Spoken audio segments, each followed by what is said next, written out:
IPL 2026 किसी एक player के लिए सबसे बड़ा मौका है तो वो है शुभमन गिल। यहाँ पे सिर्फ एज अ बैटर नहीं, एज अ कैप्टन भी शुभमन गिल अपने आप को प्रूव कर सकते हैं और उसके बाद उनके पास जो चांसेस होते हैं वो टीम इंडिया के लिए जो अगले कप्तान की खोज चल रही है इस फॉर्मेट में, वो कहीं ना कहीं अपना दावा पेश कर सकते हैं। लेकिन जिस तरीके की चीज़ें अभी देखने को मिल रही है आईपीएल में पूरे टूर्नामेंट के दौरान और खासकर पिछले मैच के बाद जो शुभमन गिल ने एक स्टेटमेंट दिया है उससे कहीं ना कहीं काफ़ी सवाल उठने लगे हैं। कई फैंस ने सोशल मीडिया पे सवाल उठाए हैं कि एक कैप्टन ऐसी बातें क्यों कर सकता है और क्यों कर रहा है। इस पर बात करने के लिए राजीव सर हमारे साथ मौजूद हैं। राजीव सर, सीधी बात पे आते हैं। जिस तरीके से शुभमन गिल ने कल की हार के लिए 99 रनों की हार, उसके बाद जिस तरीके से उन्होंने स्टेटमेंट दिया और उन्होंने कहा कि हमारे बॉलर्स जो है उन्होंने ज्यादा रन बनवा दिए, हम 160 से ज्यादा एक्सपेक्ट नहीं कर रहे थे।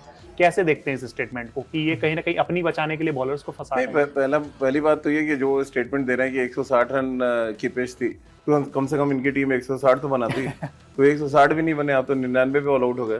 तो फिर उसमें तो एकदम सीधा सीधा फेल्यूर है आपके बैट्समैनों का। और मुझे तो लग रहा है कोच और जो उनके बैटिंग कोच है वो एक पेज पे नहीं है, क्योंकि मैथ्यू हेटन जब आए प्रेस कॉन्फ्रेंस के लिए तो उनका कहना था बल्लेबाजों के प्रदर्शन से बहुत निराश हूं मैं। बिल्कुल। कप्तान कह रहा है कि गेंदबाजों के प्रदर्शन, तो चलिए ठीक है, 4 ओवर में 73 रन बने, एक्स्ट्रा रन बने और कोई मान रहा है, और उसमें पूरा क्लास था तिलक वर्मा का, जिस तरह से उन्होंने इम्प्रोवाइज किया। लेकिन क्या तिलक वर्मा की तरह बैटिंग नहीं कर सकते शुभमन गिल? क्या उनके हाथ पैर किसी ने बांध रखे हैं कि आप जाके रन मत बनाइए? और हमेशा पिच को दोष देना, ये मुझे आज तक समझ नहीं आया। उसी पिच पे तिलक वर्मा बैटिंग कर रहे हैं, उसी पिच पे मुंबई के भी बाकी खिलाड़ी खेल रहे थे। तो पिच तो 20 ओवर के क्रिकेट में पिच नहीं बदलती, तो ये एकदम सिरे से नकार देना चाहिए तमाम क्रिकेट एक्सपर्ट्स को भी जो ये पिच के बारे में बात करते हैं। 40 ओवर पिच में कोई बदलाव नहीं होता है, तो ये कह देना कि हाँ पिच बड़ी स्लो थी, यहाँ पे रन नहीं बना सकते थे, तो फिर खेलो ही मत यार। आपको हर बार पाटा विकेट थोड़ी मिलेगी, आप जाओगे वहाँ पे ऑन द राइट शॉट्स खेलोगे, आप रन बना लोगे। जब थोड़ा चैलेंजिंग विकेट आएगा तो फिर आप दोष पिच को दे दोगे और अपने गेंदबाजों को दे दोगे। बहुत आराम से 200 रन इस पिच पे बन सकते थे। जो फेल्यूर था पूरी तरह से साई सुदर्शन हो, बटलर हो या शुभमन गिल हो, इनकी वजह से आ रहे। और जो टीम खिलाड़ी गुजरात टाइटन्स देखिए, वो टीम जीतने वाली लग नहीं रही आज। इस सीजन में तो बहुत ही औसत दर्जे की टीम लग रही हो। हाँ, बिल्कुल। 6 मैचेस में आप जब देखोगे टेबल तो 3 मैचेस आपको मतलब जीती हुई ये टीम लग रही है, छठे या 7वें नंबर पे पॉइंट्स टेबल पे है। लेकिन एक और चीज जो सर आपने बात कही कि मैथ्यू हेडन ने जो स्टेटमेंट दिया, और वाकई में वो कोच की तरफ से सीधा स्टेटमेंट आया है कि इसमें कहीं ना कहीं बल्लेबाज जो हैं वो यहाँ पे मतलब उनकी तरफ से जो है वो गलती हुई है, वो सही से बैटिंग नहीं कर पाए हैं।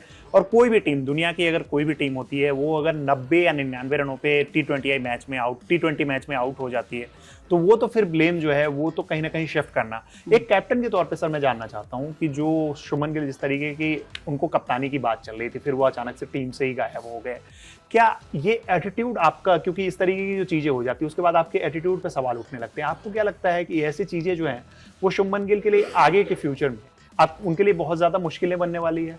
देखिए, बहुत बड़ा सेटबैक लगा है।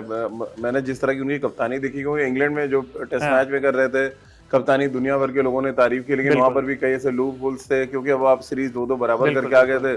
और एक्चुअली आप वो सीरीज हार गए थे, वो तो चलिए आपकी किस्मत अच्छी थी, आप सीरीज बराबर करके आए, लेकिन वहां पे लूप होल्स थे। और फिर सडनली हमारे सिलेक्शन कमेटी ने उनको ओडीआई का कैप्टन बना दिया, जो जरूरत थी नहीं उस समय। बिल्कुल। अब 2 फॉर्मेट के कैप्टन को अगर हम देखते हैं एक ऐसे फॉर्मेट में कप्तानी करते हुए जहाँ पे एक तो उनकी टीम में जगह पक्की नहीं है, दूसरा ना वो पक्की करना चाहते हैं।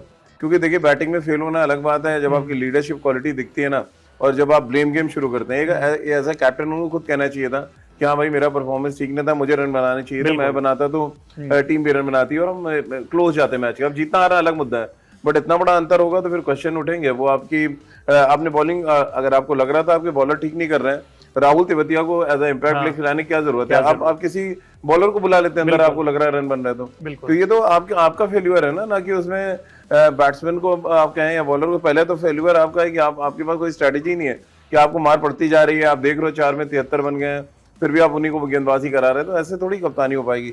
और देखिए, वो कप्तानी के बारे में मैं पिछले 1 साल से कह रहा हूँ कि लीडरशिप क्वालिटी ऐसे नहीं आती है, आपको दिन रात 24 घंटे 2 साल 3 साल लगते हैं आपको मैच्योर होने में, और वो कमी दिख रही है शुभमन गिल की कप्तानी में।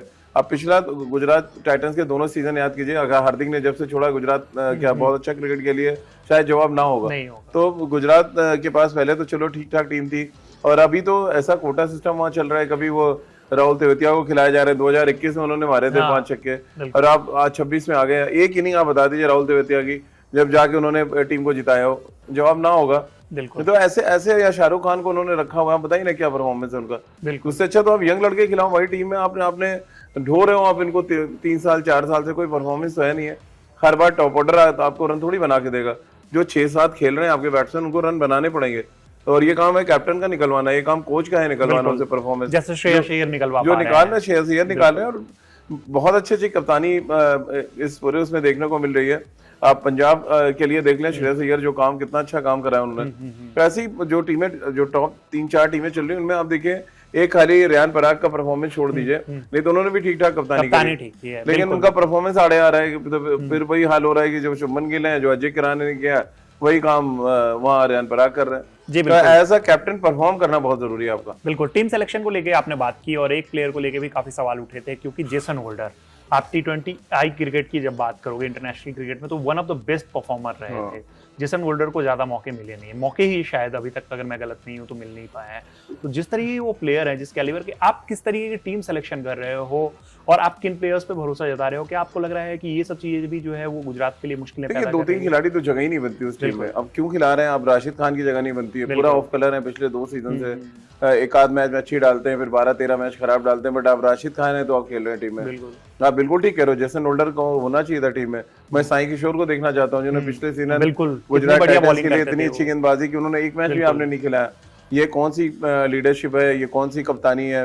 ये टीम मैनेजमेंट क्या कर रहा है वहाँ पे, और किस सोच के साथ चल रहा है? आप दोष दे सकते हैं, ये बैट्समैनों ने हरवा दिया, फिर बॉलरों ने हरवा दिया, बट एक्चुअली आप स्ट्रैटेजी जो है वहीं पे फेल कर जा रहे हैं। आप प्लेइंग 11 ही ठीक नहीं खिला रहे हैं, तो आप जीतेंगे कैसे? जी बिल्कुल। और एक और चीज जो सब देखने को मिली है कई बार, मतलब ऑन फील्ड जो आपका एटीट्यूड होता है, ऑन फील्ड आप किस तरीके से फैसले ले रहे हो, उसको लेके भी लगातार फैंस जो है वो सोशल मीडिया पे सवाल उठाते रहते हैं। आपने एक बात कही कि उसमें टाइम लगता है, कुछ महीने, कुछ साल लग जाते हैं आपको सीखने के लिए, लेकिन कुछ प्लेयर्स जो होते हैं वो ये सब चीजें जल्दी सीख लेते हैं। शुभमन गिल को भी अब ठीक ठाक टाइम हो गया है इंटरनेशनल टीम। अरे बहुत टाइम हो गया भाई, 2 साल से अब गुजरात ही तीसरा सीजन है उनका गुजरात के साथ। जी बिल्कुल। तो क्या वो एटीट्यूड देख के आपको लगता है कि वो जो चीजें मुझे तो डाउट क्रिएट मुझे इंग्लैंड में, क्योंकि मैं इंग्लैंड उस पूरे दौरे में था, दुनिया ने तारीफ की, बट मेरे अंदर एक डाउट था उनकी कप्तानी को लेके कि चलो ये सीरीज बहुत अच्छी है, बैट्समैन गई है तो लोग बात नहीं कर रहे हैं बहुत ज्यादा, बट तमाम लूप होल्स से जब पूरे सीरीज में उन्होंने कुलदीप यादव को नहीं खिलाया। अगर एज अ कैप्टन अगर आप